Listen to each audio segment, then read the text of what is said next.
ఉన్నప్పటికీ, మన జీవిత ప్రయాణంలో ఎలాంటి పరిస్థితులు ఎదురైనప్పటికీ దేవుడిచ్చిన వాగ్దానాన్ని గుర్తుపెట్టుకొని భయపడకుండా, జడియకుండా, నిబ్బరం కలిగి ధైర్యంగా ఉంటాం. అన్నిటికీ చాలామంది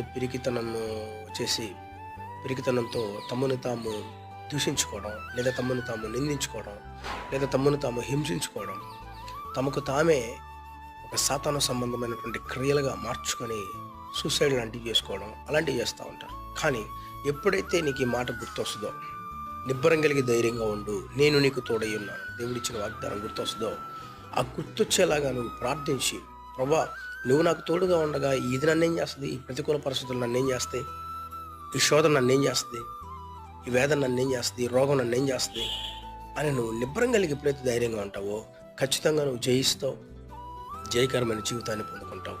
అలాంటి కృప దేవుడిని అనుగ్రహించును గాక.